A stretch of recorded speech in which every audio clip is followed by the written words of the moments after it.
Ah, Baik, kali ini kita akan belajar tentang roda gigi miring. Kalau minggu kemarin kita roda gigi lurus, sekarang roda gigi miring. Jadi tidak banyak perbedaan ya, meskipun ada. Jadi kalau roda gigi miring dibanding dengan lurus, maka posisinya ya, kalau lurus dia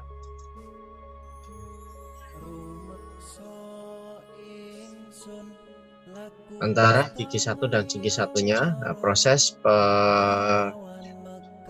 transmisinya atau gaya-gayanya itu dia lurus karena memang gaya normalnya itu lurus. Kalau kemudian miring, otomatis dia ada perbedaan, gaya normalnya miring sesuai dengan sudut yang dibentuknya.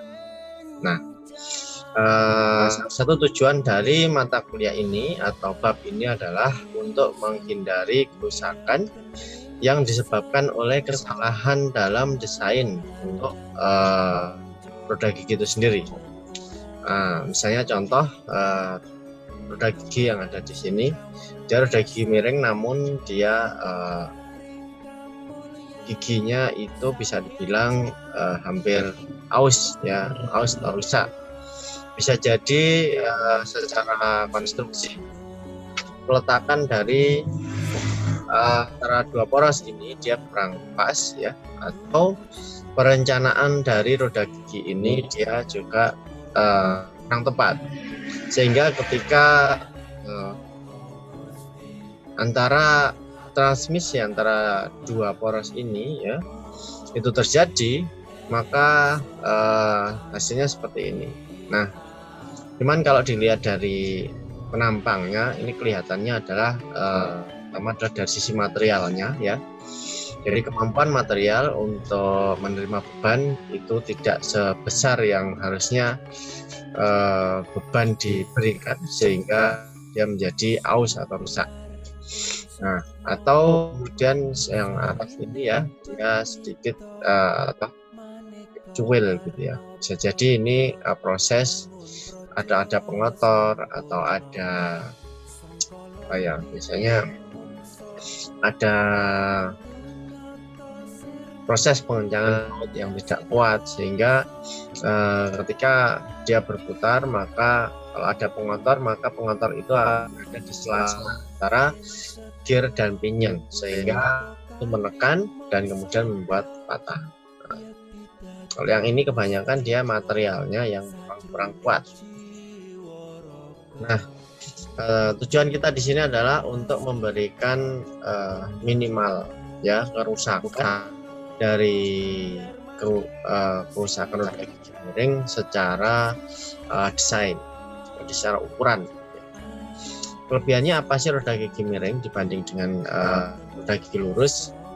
Dia bisa memberikan keterlibatan secara bertahap dan kontak terus-menerus. Jadi antara dari sisi panjangnya gigi dibanding dengan lurus, dia lebih panjang ya, dan kemudian dia kontak sepanjang ini, makanya itu keterlibatan secara bertahap, kontaknya dia lebih banyak. Roda gigi halik memberikan dorongan halus, suara lebih halus karena dia gaya normalnya itu miring sesuai dengan kemiringannya dia. Karena itu proses sentuhan antara dua roda ya, pinion dan gearnya ini dia semakin halus. Efisiensi transmisi tinggi ya, karena proses pembagian gaya yang terjadi antara dua gigi pinion dan gear itu lebih terbagi pada luas permukaan yang lebih banyak. Ciri-ciri roda gigi miring, yang pertama arah gigi membentuk sudut ya. Kalau lurus dia tidak membentuk sudut atau tegak lurus ya dengan permukaannya. Nah, distribusi beban sepanjang garis kontak tidak uniform. Jadi garis kontaknya ya, kalau ini ya, ini penampang yang dilihat. Nah, ini distribusi bebannya itu tidak uniform, jadi jadi dia nanti ada yang paling yang paling apa istilahnya, yang paling besar itu pas yang tengah-tengah, proses titik kontak antara pinion dan gearnya. Terus kemudian kemampuan pembebanan lebih besar daripada roda gigi lurus ya, karena dia letak mukanya dia lebih panjang gitu ya. Gaya aksial lebih besar sehingga memerlukan bantalan aksial dan roda gigi yang kokoh. Jadi kalau ini ya dibanding dengan yang lurus, gaya normalnya dia miring, nah, miring seperti ini, miring. Jadi tegak lurus terhadap kemiringan dari roda giginya. Nah, jadi WN-nya seperti ini. Ada gaya normal, gaya tangan sial, nah, ini tegak lurus terhadap porosnya, dan gaya aksial sejajar dengan poros. Ini aksial. Ini pitch-nya, PC-nya, dan ini adalah PN, pitch normal. Pitch normalnya jarak antara dua roda gigi dalam arah yang tegak lurus terhadap kemiringan, itu PN. Nah, biasanya nanti yang dicari itu ini salah satunya. Ini roda gigi miring ya. Yang pertama roda gigi biasa, miring biasa 1. Kemudian roda gigi miring silang, 1 horizontal 1 vertikal. Kemudian roda gigi miring ganda, jadi ada kanan ada kiri. Jadi ini proses transmisi dayanya dibagi ke 2. Roda gigi lebih kuat tentunya. Terus roda gigi ganda bersambung. Nah, ini. Jadi ada kanan kiri tapi dia nempel. Nah, ini juga banyak dipakai untuk industri ya. Industri manufaktur juga. Kalau yang satu ini banyak untuk mobil ya, untuk otomotif. Istilah dalam roda gigi miring yang pertama helix angle atau sudut helix. Nah, ini jadi ini merupakan kemiringannya, sudut yang terbentuk antara kemiringan roda gigi dan poros. Nah, kemudian axial pitch atau PC, ini jarak antara dua gigi yang paling berdekatan paralel pada poros. Jadi jaraknya jarak horizontal ya, PC-nya. Kalau PN ini jaraknya jarak tegak lurus terhadap dua permukaan gigi. Jadi jaraknya miring seperti kemiringan dari roda giginya. PN, PC ini alfa. Maka dari sini PN sama dengan PC cos alfa. Nah, kalau ini kita buat segitiga.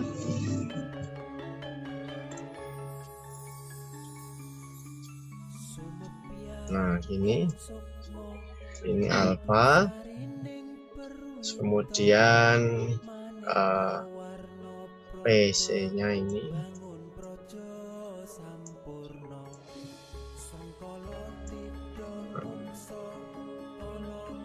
PN-nya.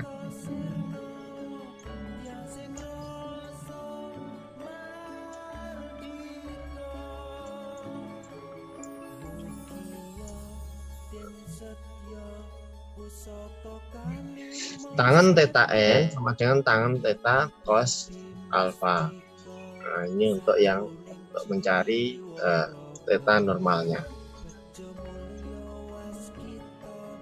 Nah, bidang pada helix gear ya itu dibagi menjadi beberapa istilah ya.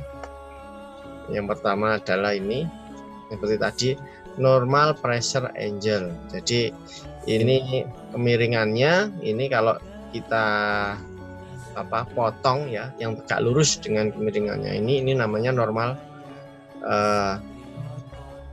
di sudutnya ya. Itu namanya normal pressure angle. Terus kemudian helix angle sama ini kemiringannya ya, kemiringan dari helixnya. Helix angle, lead angle itu adalah jarak antara yang jarak lurusnya atau tegak lurusnya ini terhadap kemiringan normal angle-nya. Nah, permukaan normalnya itu namanya normal plane. Nah, terus yang ini adalah aksial ya, aksial itu yang sejajar dengan porosnya.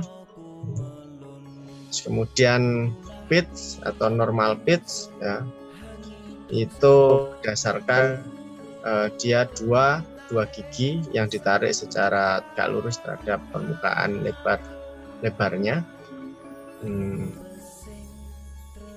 Terus kemudian ini lebar dari apa istilahnya roda giginya, jadi secara horizontal ya. Terus kemudian yang ininya pinggirnya ini namanya pitch plane, jadi ini adalah bidang pitch-nya. Terus kemudian kalau misalnya ya dia misalkan sebuah silinder ya, yang silinder ini jadi seperti roda gigi yang giginya dihilangkan semua ya, ini namanya pitch silinder. Dari pitch-nya, dari pas tengahnya ini ya, bukan di bawahnya atau di atasnya, tapi pas di tengahnya. Pitch silinder.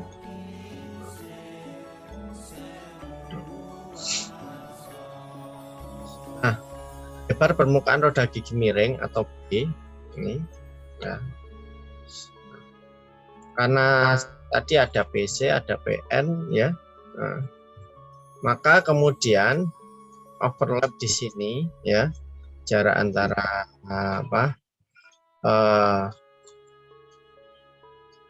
dua gigi ya terhadap ini garis horizontal porosnya, itu namanya overlap atau PC, sama dengan B kali tangen alfa ya. Jadi seperti yang tadi segitiganya ya, segitiga ini atau segitiga yang ini sama saja.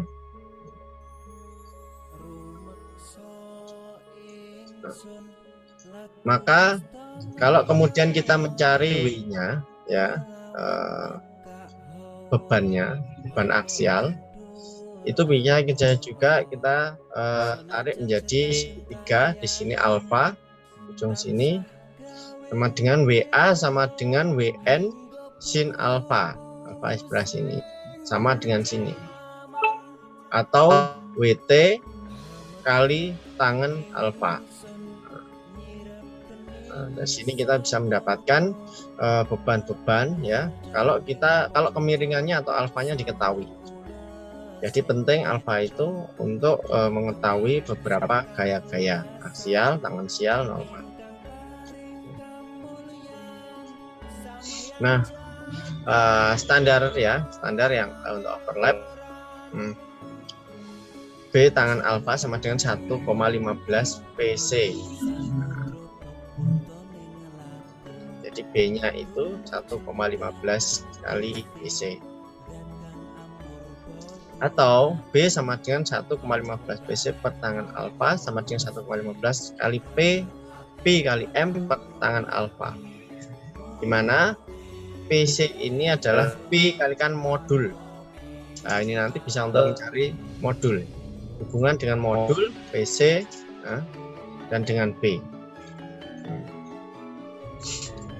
Jadi kalau Anda nanti diminta untuk menghitung minimum lebar dari roda gigi, jadi roda gigi minimumnya berapa lebarnya, Anda bisa pakai ini ya, rumus ini. Maximum phase width may be taken 12,5 modul sampai 20 modul. Jadi kalau pengen yang paling lebar atau maksimum, dia bisa 12,5 sampai 20. Ini yang kemudian transmisi dayanya bisa tinggi sekali, di mana M adalah modul ya,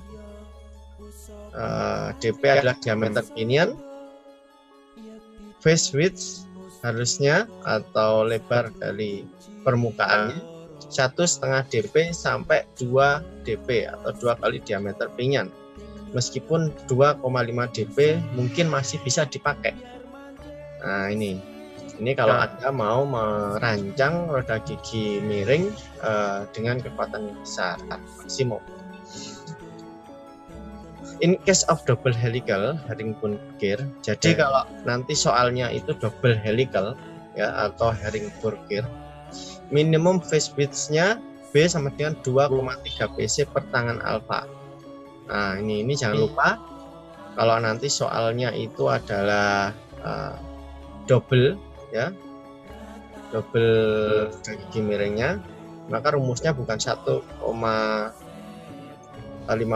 ya, tapi 2,3 karena memang dia ada dua roda gigi yang seperti dua roda gigi yang disatukan. Maksimum phase width ringnya 20 sampai 30 meter, jadi lebih besar lagi. Maka dia bisa mentransmisikan lebih banyak daya lagi. Berikutnya adalah equivalent number dari gigi ya untuk helical. Nah, jadi TE sama dengan T ya, dari roda gigi per cos pangkat 3 alfa. Jadi ada hubungannya dengan kemiringan juga. Dimana T-nya adalah jumlah aktualnya gigi dan alfa adalah kemiringannya atau helix angle-nya. Ini kalau nanti ditanyakan tentang equivalent number. Terus kemudian proporsi untuk helical gear yang distandarkan oleh American Gear Manufacturing Association atau perusahaan pembuat gear dari Amerika, maka ini bisa Anda jadikan pedoman. Pressure angle-nya 15 sampai 25, helix angle-nya alfanya 20 sampai 45, addendum 0,8 kalikan M atau modul, dan addendum 1M atau 1 modul. Ini minimumnya, ini maksimumnya, jangan salah. Minimum total depth, berarti tingginya 1,8 modul, clearance-nya minimum clearance 0,2 m, dan thickness of tooth atau ketebalannya 1,57 0,8 modul. Jadi ini adalah berdasarkan buatan Amerika, itu dia standarnya seperti ini. Kemudian WT ya atau gaya tangan sial. Nah, gaya tangan sial yang dia tegak lurus terhadap porosnya, WT ini sama rumusnya dengan yang roda gigi lurus ya, atau tegangan statis yang diperbolehkan kalikan CV kalikan B atau lebar kalikan P modul kalikan Y atau tooth form factor, bentuk gigi di aksen. Dari situ CV-nya atau faktor kecepatannya Anda bisa pakai ini. CV sama dengan 6/6 plus P kalau kecepatannya 5 sampai 10. 15/15 per P kalau 10 sampai 20 dan seterusnya. Di sini saya pakai. Nanti Anda bisa melihat di soalnya dia berapa di sini. Kemudian ketika beban dari gigi itu dinamis atau berubah-ubah, maka Anda bisa pakai ini. WD sama dengan WT plus 21P B C cos kuadrat alfa plus WT cos alfa bagi 21P akar B C cos kuadrat alfa plus WT. Ini kalau nanti diberi keterangan di soal bahwa bebannya adalah dinamis. Nanti ada beban dinamis ya, D. Terus kemudian static tooth load. Jadi bebannya statis, tidak dinamis. Nah, maka beban statis ini ya, tegangan E kali B kali P kali M kali Y aksen. Ini kalau bebannya statis. Maximum limiting wear tooth load for helical gear. Jadi ini adalah maksimum dari dia sampai aus ya.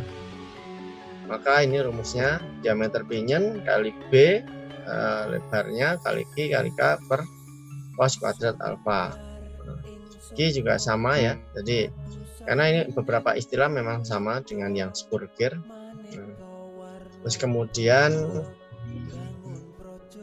K ya, ini faktor koreksinya, keselamatannya. Tegangan ya, kuadrat kalikan sin theta n bagi 1,4 dikalikan 1 per EP plus 1 per EG. EP EG ini adalah kemampuan pinion atau gear, dia menahan tegangan per milimeter kuadrat ya.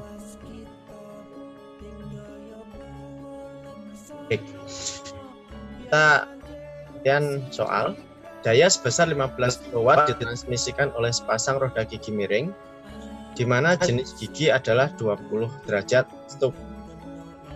Sudut kemiringan 45 derajat, ya ini yang dibutuhkan ya alfanya. Pinion berputar kecepatannya 10.000 rpm.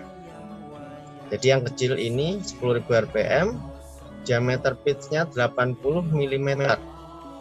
Sedangkan diameter pitch dari gearnya 320 mm. Ya, dari dua ini aja nanti bisa menghasilkan PR atau velocity ratio. Apabila gear dibuat dari besi tuang yang memiliki allowable static strength 1100 MPa, Anda disuruh menghitung modul dan lebar gigi M sama B. Hitung pula gear forward. Jadi dia sampai paus itu berapa gitu ya. Apabila kemampuannya tegangannya 618 MPa, E dari bahan ya 200 kiloton per milimeter kuadrat, bentuk dari giginya, faktor bentuknya Y sama dengan 0,175 min 0,841 per TE. Nah, ini berdasarkan bentuknya. Nah, dari yang diketahui ini kita bisa menulis bahwa P-nya 15 kW dari yang ditransmisikan. Maka kita jadikan 15 kali 10 pangkat 3 watt, tetanya 20. Ini jenis bentuk giginya. Terus kemudian kemiringan heliknya 45 derajat. Ini adalah RPM-nya, kecepatannya 10.000. Diameter pinionnya 80 atau 0,08 meter. Diameter gearnya 320 mili atau 0,32 meter. Tegangan ya, pinion maupun gear 100 MPa atau 100 Newton per milimeter kuadrat. Tegangan ininya untuk kemampuan dia 618 MPa atau 618 Newton per milimeter. Nah, kita diminta untuk M, modul, dan B. Nah, sebelum kita menghitung M dan B ya, atau M itu adalah modul, B adalah, ini sudah langsung ke dimensi dari roda gigi. Maka kita harus tahu ya, dari sini antara pinion sama gear itu dia kekuatannya sama atau beda gitu ya. Kalau kemudian dia materialnya sama, maka tentu pinion yang lebih gampang rusak atau lebih weak, lebih lemah. Nah, karena itu kemudian kita bisa pakai ini sama ya. Jadi rumus atau hukum ini sama untuk yang baik helik maupun yang lurus ya. Baik, kita bisa menghitung torsi ya dengan apa yang kita punyai di soal. Ada P, ada N atau M. Karena yang paling lemah pinion, maka acuannya kita pakai pinion. Ini adalah N-nya N pinion ya. P kali 60 per 2pi kali RPM-nya pinion 10.000 sama dengan 1342 Newton meter. Maka T kita ketahui ya, maka kita bisa mencari WT atau tangential tooth load, beban tangential dari gigi. Dari rumus W WT sama dengan T per DP per 2 ya. Nah, jadi ini adalah jari-jari, diameter pinion dibagi 2. Ini adalah torsi dibagi jari-jari. Sama dengan 14,32 dibagi 0,08 per 2 ya. Sama dengan 358 Newton. Nah, maka jumlah gigi, nah, kita belum tahu nih M-nya berapa. Maka sementara kita pakai M-nya masuk di situ. Jadi DP per M sama dengan 80 per M. Ini biarkan kita dulu. Nanti kita cari di akhirnya. Yang penting TP-nya ada. Nah, di sini maka TE ya, ekuivalen ya. Itu seperti tadi rumus di slide sebelumnya sama dengan TP per cos pangkat 3 alfa. Alfa ada 45 derajat, TP-nya 80 per M, masih dalam modul, maka ketemunya 226,4 per M. Nah, jumlah gigi ekuivalennya ketemu 226,4 M. Faktor bentuknya ada di soal juga, 0,175 min 0,84 per TE. TE-nya kita masukkan ini 2246, ketemunya 0,175 min 0,0037 M. Masih ada M-nya di sini. Karena yang kita cari nanti. Nah, berikutnya kecepatan. Ya, kecepatan rumusnya sama dengan yang roda gigi lurus, pi dn per 60. Karena yang dicari pinionnya yang paling lemah, maka D sama N-nya kita ambil dari pinionnya, ketemu 42 meter per second. Nah, maka dari sini CV atau faktor kecepatan kita pakai 0,75 dibagi 0,75 plus akar V, V-nya dimasukkan 42, ketemu 0,104, dimana V ini lebih besar dari 20 meter per second. Jadi ini dari slide sebelumnya ya. Kalau dia kecepatannya lebih dari 20 meter per second, berarti pakai yang ini 0,75 per 0,75 plus akar V. Nah, dari sini ya, maksimum lebarnya untuk roda gigi miring ini, kalau tadi ya, ini 12,5 M sampai 20 M. Jadi ini karena dia tunggal roda gigi miring. Maka kita bisa mengasumsikan atau mengambil.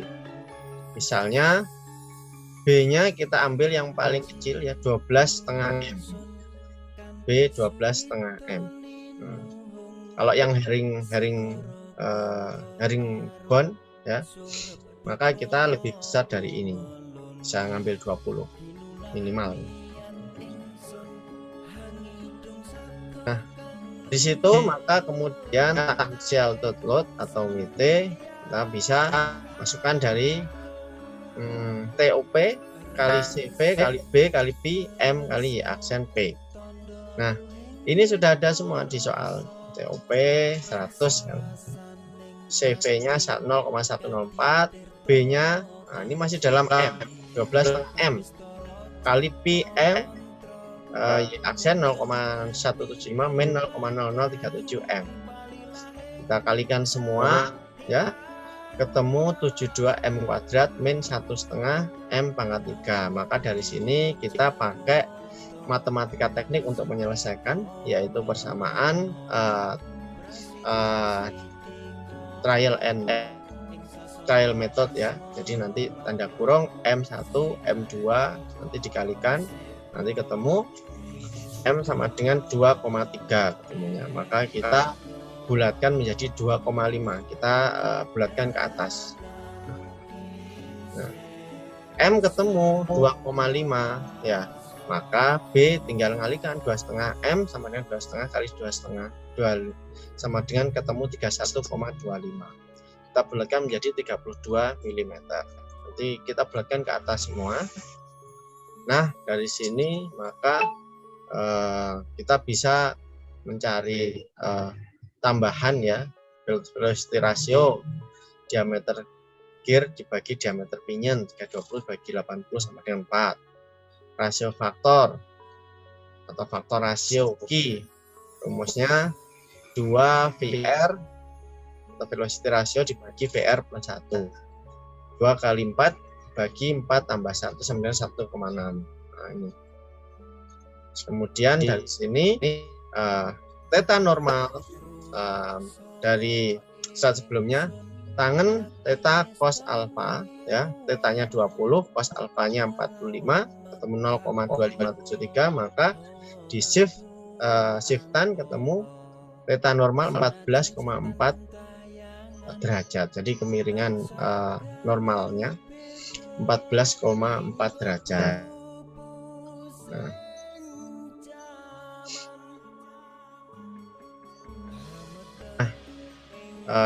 Berikutnya kemudian di sini di soal disebutkan bahwa baik gear sama pinion dia dibuat oleh material yang sama ya, dengan kekuatannya 200 kN per milimeter kuadrat. Maka faktor tegangan beban ya, itu kita pakai rumus ini K sama dengan tau ES kuadrat kali sin theta netra normal dibagi 1,4 akar 1 per EP plus 1 per EG. Nah, EP dan EG sama 200 kali 10 pangkat 3, kita masukkan theta normal baru kita hitung 14, atau ES-nya ada di soal 618 dibagi 1,4, maka ketemu 0,678 meter per milimeter. Nah, dari sini maka maksimum atau limit load for wear jadi WW, jadi beban sampai dia aus, itu pakai rumus ini K per cos kuadrat alfa. Ini sudah dihitung semua, tinggal kita masukkan di sini, ketemu 5554 Newton. Nah, ketika maksimum load sampai kemudian dia aus, ini lebih dari tangential load ya, maka kemudian desainnya satisfactory, jadi dia memuaskan. Nah, jadi ini kesimpulannya. Jadi WW ini harus lebih tinggi dari WT tangential load-nya. Baik, untuk duanya ada roda gigi miring 30 derajat helix, jadi alfanya 30, transmisinya dayanya 35 kW, RPM-nya 1500. Jika gear mempunyai 24 gigi, hitunglah modul yang dibutuhkan, pitch, diameter, dan lebar mukanya untuk 20 full depth gigi ya. Yang model bentuk giginya 20 derajat. Static stress, tegangan statis untuk kastil atau baja tuang 56 MPa, megapascal. Lebar dari mukanya 3 kali normal pitch, jadi B sama dengan 3 kali PN. Apa yang terjadi thrust and thrust of the gear, jadi gaya thrust di gearnya itu berapa? Nah, kita disuruh ngitung ya, WT-nya itu berapa. Yaitu faktor dari bentuk giginya 20 untuk 20 derajat itu adalah 0,154 min 0,912 per TE. Bisa mana TE adalah equivalent number dari giginya. Nah, jadi kita disuruh mencari ukurannya, dimensi pitch, modul, dan B, juga ini BT-nya.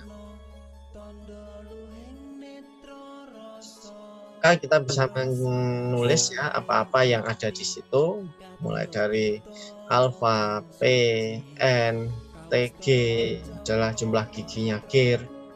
Kemudian ini jenis bentuk giginya 20 derajat, kemampuannya dia menerima beban 56 MPa, B sama dengan 3 kali PN. Nah, maka yang pertama kita bisa menghitung, sudah ada di sini, yaitu torsinya bisa kita hitung, P kali 60 pi N. N-nya sudah ada 1500 ya di sini.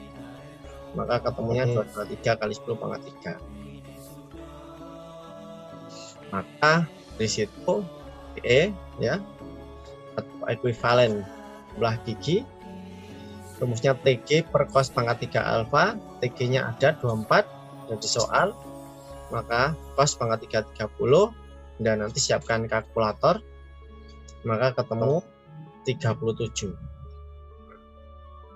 Bentuk gigi 0,154 min 0,91 per TE, TE-nya kita masukkan di sini, ketemu 0,129. Nah, kemudian tangensial dari gigi, rumusnya T per DG per 2. Jadi torsi dibagi jari-jari atau diameter dibagi 2. Nah, atau kita duanya bisa naik ke atas, per DG 2 kali T per M kali TG. Di mana diameter sama dengan modul dikalikan jumlah gigi. Nah, maka TG-nya sudah ada 24 ya. 2 kali 2 23 kali 23 kali 24 sama dengan 18.600 per M. Nah, WT-nya ketemu, tinggal nantinya M-nya ketemu, sudah tinggal masuk kata 18.600 per M Newton. Nah, kemudian velocity ya, variable velocity, kecepatan tambahannya pi dg kali n per 60 sama dengan pi m tg n per 60. Jadi nanti ada m-nya, karena m-nya masih belum ketemu. Pi m dg-nya ketemu, n-nya ada, kita masukkan, ketemu 1885 m mm per second atau 1,885 m meter per second. Dari sini velocity factor V-nya 15 per 15 plus V, V-nya kita masukkan dari sini. Nah, tangensial loadnya ini ya T0 plus CV B Pi M Y aksen. Ini sama seperti yang di kurus ya. Nah, dari sini di soal tadi disebutkan bahwa B sama dengan 3 kali pitch normal. Nah, B-nya diganti 3 PN. Nah, dari sini T0 kali CV kali 3 kali PC cos alpha kali Pi M kali Y aksen, karena PN sama dengan PC cos alpha diganti. Nah, PC sama dengan Pi kali M. Maka P0 plus C kali CV 3 Pi M cos alpha kali Pi M kali Y aksen. Nah, dari sini WT-nya kita masukkan 18.600 per M sama dengan 56, CV-nya kita masukkan. Setelah itu 3 PM cos 30 PM kali 0,129 ketemu 2780 M kuadrat per 15 kali 1 tambah 1,885 M. Nah, sini kita gabungkan, kita kalikan semuanya, ketemu 279 tambah 35061 M sama dengan 2780 M per 3. Dengan matematika teknik kita cari M1 kali T titik, M kali titik, dan seterusnya. Maka ketemu M sama dengan 5,5, kita bulatkan menjadi 6. M ketemu, otomatis B nanti ketemu, yang lainnya juga ketemu. Dimana DG, diameter gear itu M kali jumlah gigi, jumlah giginya 24, M 6, maka 24 kali 6 sama dengan 144. Kalau M-nya pecahan gimana? 5,5, nanti jumlah giginya jadi pecahan juga. Makanya M itu dibulatkan ke dalam yang bukan pecahan. Maka kemudian B 3 kali PN, 3 PC cos alpha, 3 kali Pi M cos alpha. M-nya sudah ada, alfanya juga ada. 3 Pi 6 kali cos 30 ketemu 48,98 mm. Kita bulatkan menjadi 50. Bulatkan ke atas ya, biar supaya lebih kuat, jangan ke bawah. Kalau ke bawah dia lebih. Maka kemudian entras axial load of the gear, jadi WA sama dengan WT tangan alfa 18600 per M kali tangan 30 ketemu 1790 N. Nah, jadi gaya aksial atau beban aksial ini yang namanya entras atau aksial loadnya ketemu. M ketemu, B ketemu, aksial loadnya ketemu.